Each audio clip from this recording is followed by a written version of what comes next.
ఏది అయినా ట్రై చెయ్యి ఆచి చికెన్ మసాలా. ఆచి చికెన్ మసాలా. తెలంగాణలోని 7 జిల్లాలకు వాతావరణ శాఖ రెడ్ అలర్ట్ జారీ చేసింది. 45 డిగ్రీలకు పైగా ఉష్ణోగ్రతలు నమోదయ్యే అవకాశం ఉందని తెలిపింది. ఆదిలాబాద్, కొమురంభీం, జగిత్యాల, సిరిసిల్ల, నిర్మల్, మంచిర్యాల, నిజామాబాద్ జిల్లాలకు రెడ్ అలర్ట్ జారీ చేసింది. మధ్యాహ్నం ప్రజలు బయటకు రావద్దని సూచనలు చేసింది. ఈ ఉష్ణోగ్రతలు 4 రోజుల పాటు కొనసాగనున్న నేపథ్యంలో ప్రజలు అప్రమత్తంగా ఉండాలని వాతావరణ శాఖ హెచ్చరించింది.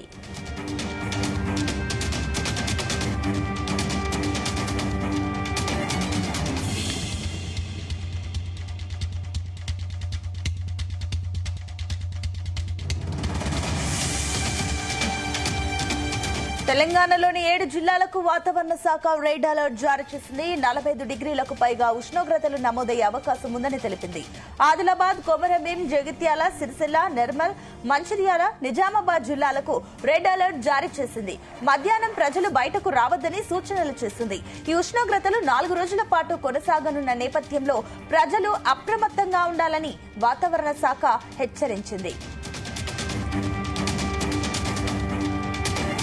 ఇదే అంశానికి సంబంధించి మరిన్ని డీటెయిల్స్ మా కరెస్పాండెంట్ వంశీకృష్ణ అందిస్తారు. వంశీ, సునీత, మనం చూస్తా ఉన్నాము ఐఎండీ రెడ్ అలర్ట్ ని జారీ చేయడం జరిగింది. తెలంగాణ రాష్ట్రంలోని ఉత్తర తెలంగాణ జిల్లాలో కొంత గరిష్ట స్థాయిలో ఉష్ణోగ్రతలు నమోదవుతాయని, దాంతో పాటుగా వడగాలుల తీవ్రత అనేది కూడా అధికంగా ఉంటుందనేది కూడా హెచ్చరించినటువంటి సందర్భం కూడా మనకు కనిపిస్తా ఉంది.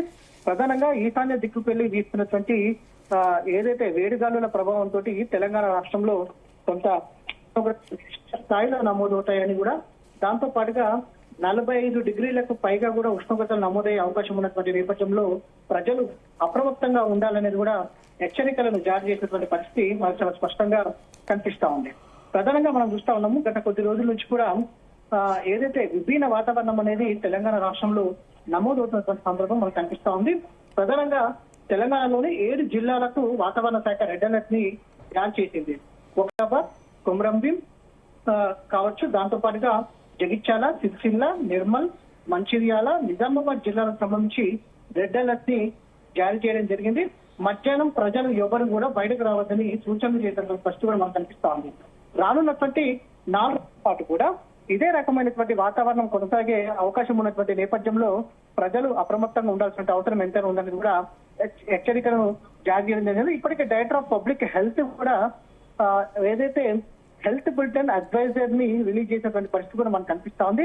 జాగ్రత్తగా ఉండాలి. ఎండ తీవ్రతకు సంబంధించి కూడా ఏమైనా డిహైడ్రేషన్ ప్రాబ్లం వస్తే దానికి తగ్గట్టు జాగ్రత్తలు తీసుకోవాలంటే కూడా వైద్య ఆరోగ్య శాఖ సూచనలు జారీ చేసినటువంటి సందర్భం మనకు కనిపిస్తుంది. మొత్తం మీద రానున్నటువంటి 4 రోజుల పాటు కూడా రాష్ట్రంలో ఇదే రకమైనటువంటి వాతావరణం కొనసాగే అవకాశం ఉన్నటువంటి నేపథ్యంలో ప్రజలు జాగ్రత్తగా ఉండాలని సూచనలు జారీ చేసింది.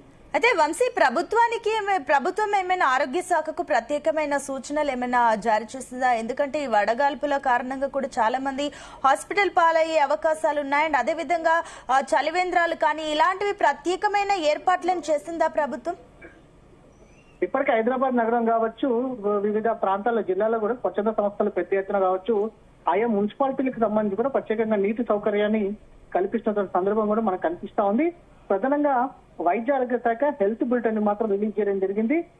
అడ్వైజరీ ప్రధానంగా డిహైడ్రేషన్ సమస్య వచ్చే అవకాశం ఉంటుంది. కొంత తీవ్రమైనటువంటి సమస్యలు వస్తే కనుక దగ్గరలో ఉన్న ఆసుపత్రులకు వెళ్లాలని ముందస్తుగానే సూచనలు జారీ చేసినటువంటి సందర్భం కూడా మనకు కనిపిస్తోంది. ఆ సందర్భంగానే బస్తీ దవాఖానాలు కావచ్చు, దాంతో పాటుగా ఇతర దవాఖానాలు కావచ్చు, ఏరియా హాస్పిటల్స్ కావచ్చు, టెరిషియరీ హాస్పిటల్స్ కావచ్చు, వీటిలలో కూడా ప్రత్యేకమైనటువంటి ఏర్పాట్లు చేసినటువంటి సందర్భం కూడా మనకు కనిపిస్తోంది. దాంతో పాటుగా వడదెబ్బ తగిలితే ఎలాంటి జాగ్రత్తలు తీసుకోవాలి అనే సూచనలతో కూడా హెల్త్ బులెటిన్ ని రిలీజ్ చేయడం జరిగింది. అడ్వైజరీ ఇచ్చినటువంటి సందర్భం కూడా మనకు కనిపిస్తోంది.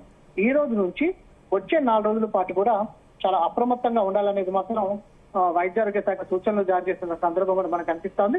మరో 4 రోజుల పాటు మాత్రం ఉత్తర తెలంగాణ జిల్లాలో మాత్రం చాలా జాగ్రత్తగా ఉండాలని హెచ్చరికలను జారీ చేయడం జరిగింది. సునీత, అయితే వంశీ, వ్యవసాయ శాఖ అధికారులు ఏమైనా రైతులకు సూచనలు అందించారా?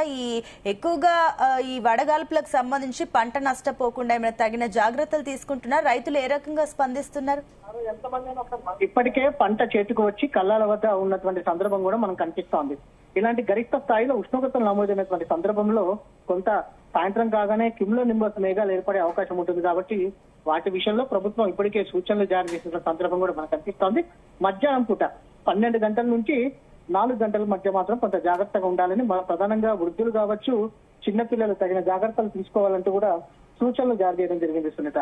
అయితే వంశీ, ఇక ఫైనల్ గా చూస్తే కూడా మనము పూర్తిగా తెలంగాణలో భిన్నమైన వాతావరణం చూస్తున్నాం.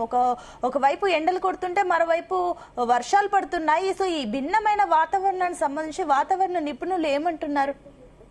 ఇదంతా కూడా వాతావరణ మార్పులకు సంబంధించి అని చెప్పడం జరిగింది. గ్లోబల్ వార్మింగ్ గరిష్ట స్థాయిలో ఉష్ణోగ్రతలు రావడము, దాంతో పాటుగా సాయంత్రం కాగానే క్యూములో నింబస్ మేఘాలు ఏర్పడి వర్షాలు పడటము, వీటన్నిటికి సంబంధించి కూడా కొంత విభిన్న వాతావరణం ఉన్నటువంటి సందర్భం మనకు కనిపిస్తా ఉంది. కాబట్టి ప్రజలు అప్రమత్తంగా ఉండాలనేది కూడా సూచనలు జారీ చేయడం జరిగింది. వడగళ్ల వాన కావచ్చు, దాంతో పాటుగా సాయంత్రం కాగానే ఉరుములు మెరుపులతో ఉన్నటువంటి భారీ వర్షాలు కురుస్తున్నటువంటి నేపథ్యంలో కొంత వాతావరణ మార్పులకు ఒక సూచనగా అనేది కూడా ఐఎండీ తెలిపినటువంటి సందర్భం కూడా మనకు కనిపిస్తా ఉంది Sunitha. Right, thank you Vamsi.